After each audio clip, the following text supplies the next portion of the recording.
So in this video, I'm going to share some of the things I've learned in my second week of writing a novel full time after leaving my corporate job, with the intention of becoming a published author for whatever period of time that is that I have to make that work.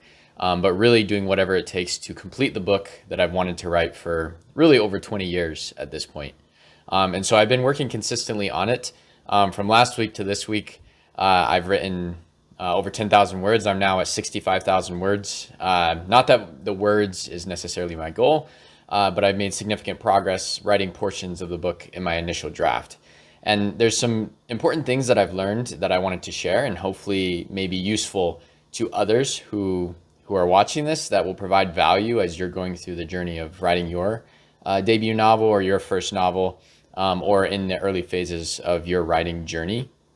And one of those things I've learned is that it's not always easy to continue to write. And, there's days where, I'll spend several hours writing throughout the whole day, and, I'll get 5,000 words down and it'll feel like a great accomplishment, but then it feels overwhelming to think about, it's not even 5% of the way there. And that's just with the initial draft.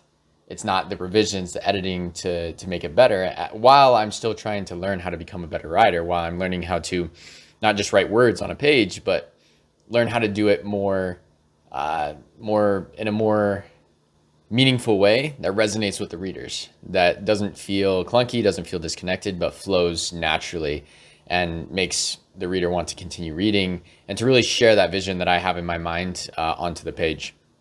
And so something that I've really been working to do is to get into a rhythm, and something that's actually helped me is to listen to the same song on repeat over and over and over again. And that may or may not work for everybody, but it's something that's helped me, that works for me, that helps me to think about, to not think about anything else, and to feel a consistency in the rhythm, and to really immerse myself in the scene or the chapter that I'm writing. And that's something else that's helped me, is to try to think about events I'm writing about not as an endless, continuous effort to write, but as something that I can write in a segment. So, this arc or situation, this story arc, or this piece of the story arc is occurring for this character, this point of view, throughout these scenes or scene that make up that chapter or that portion of the book. And of course, this could change as I go through and revise and edit again and again. But this is something that's helped me feel like I'm actually completing something when I'm writing, those 5,000 or 6,000 words, those 10,000 words. So it doesn't just feel like I've only done 5% or 2% of what I'm going to have to do to complete the whole story. So it makes me feel like this piece of the story is real. And that's something that's been very exciting to me. That's become very rewarding for me at this point, 2 weeks in. Is previously I was really just writing segments, pieces of parts of scenes, parts of chapters, trying to just piece together how the story was going to work. And of course, I'm still doing that, and will probably continue to do that, as the process goes along. But something that's been very rewarding is to feel this feeling of, as I read through it, as I write it, to feel like, this is what happened.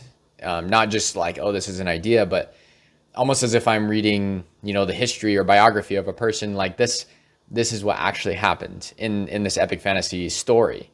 To really discover the story, not just to write information or to write about an event, but to feel like I'm discovering the story, the experience that these characters went through, to help contribute towards that broader story that's occurring, and think of it more as something that really happened versus, just an idea or a mythical story.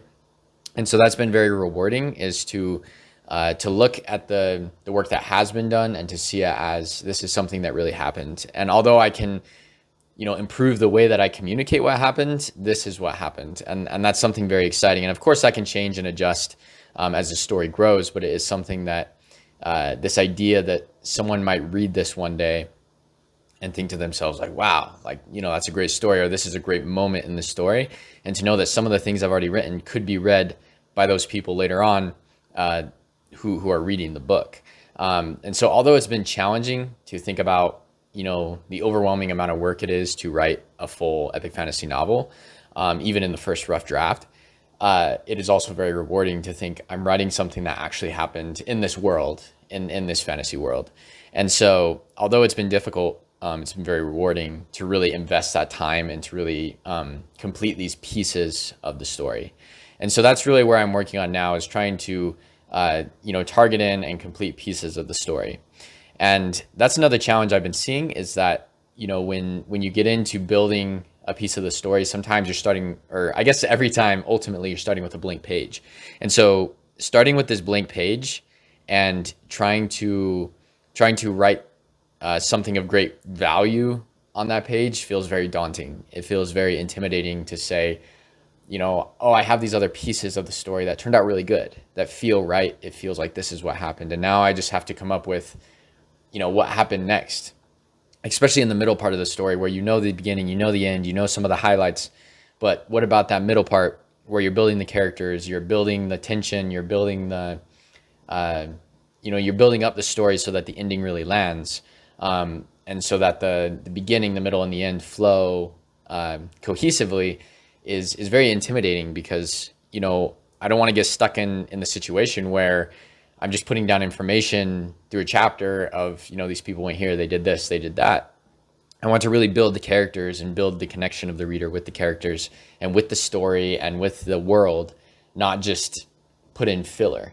But sometimes it can feel like, if I'm just making it up, it's just going to be filler. But then I have to remind myself that all of it just came from the mind anyways, and all of it started with a blank page. And so if I've made it this far, if there are scenes and moments in chapters that are really strong, that are really good, that feel really good, that feel like this is what actually happened, I can discover more of the story. And so I've tried to take that approach of really trying to discover more of the story, and not just try to write something that sounds cohesive or connects, but instead discover the journey of the characters, of the world, of their experiences. And by doing that, I've found more fulfillment and excitement in thinking of what I was going to write next. And instead of going into it thinking, this is what I'm going to write, or that's what I'm going to write, I go into it thinking, knowing these characters, knowing the world they're in, knowing the circumstance, how might I discover what's going to happen next? And I know it gets into the whole thing of, the architect versus the gardener, or, whatever phrasing you want to use, of having a more defined structure versus just discovering as you go. And I think it's always a combination, and everybody falls somewhere in the middle, or to an extreme, depending on who you are. But I definitely fall towards the middle, where there's some structure, but I want to discover the story. I want to discover, what are these characters going through? What choices are they making? What's motivating them? What are they working towards, and how are they going to get there, and what prevents them from getting there? All of these type of things are something that I found, it seems stronger when I'm discovering what they're doing, instead of just trying to determine it beforehand and then just write it out in a convincing way. But of course, everyone has a different approach. They do it differently. But it's only through writing and actually writing the words down on the pages that I've found these lessons, and they've come to me. And I think that, as I've heard from many who have said through different classes and different instructional videos and different things, and other people's experiences in writing, that ultimately it comes down to writing is the best teacher. And that, writing the words on the page and putting down thousands upon thousands of words, and really, not just writing a draft and being done, but really continually to improving your craft, is something that will teach you and help you to learn. And that's something I've already seen is true, because as I've written, it's become more and more clear to me that I will become a better writer as I write more. And even if the scenes or the chapters before are what really happened, I can always write them in a better way. I can write them in an improved way to strengthen the characters, the world, the plot. But that is one highlight I've seen, is I had this fear or this concern. I think that going into writing without much skill or experience would just result in me having to redo everything over and over and over again, because I'd get to the end of the book and be so much better, and then start over. And by the time I got to the end again, I'd be so much better. And then I would never feel satisfied. I'd never feel like I completed the book.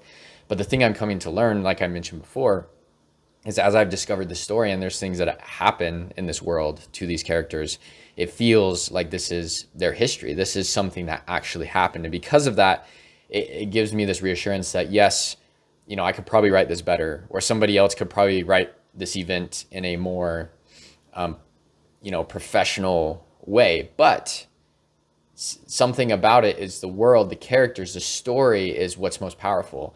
And the skill of the writing is important to immerse the reader into that. And I need to continually work on getting better at that. But even with my writing, not being at the best it will ever be, is it good enough to actually communicate this is what happened? This is how the characters grew. This is what they went through. This is the world that they live in. And if it can communicate that, even if it's not perfect, that can be good enough. And certainly I'll continue to revise and to improve and to edit, but it has given me reassurance that even though I will become a better and better writer as I go through this, and we all will as we write any writer, it doesn't make the things that I wrote at the beginning without value or without worth, because the writing part is just the way that we communicate the story, but it's not the story, it's not the characters, it's not the world. It's the way we put it on the paper that others can receive it. And so as we get better at that, it certainly is better, but it is only one piece of it. And so I've really come to appreciate that the world, the characters, the story, those are the things that really matter the most. But the question is, how do I get that on the page so that the reader can feel that as well? And so that's what I've really learned over these last two weeks, just 2 weeks of writing. And now although I'd worked on the book before, now working on it very heavily, full time as I'm in this period between jobs in the corporate world, which I intentionally did to create this opportunity because it's something I've been working towards and want to achieve and want to share this story with the world. And so I'm very excited about it, and it's been exciting to make this progress and to learn these new things. And I'm excited for, what will come in the following weeks. And I would love to, to hear your comments or to see your comments on this video and other videos that I share, and to hopefully join me on my journey and to share in your journey as well.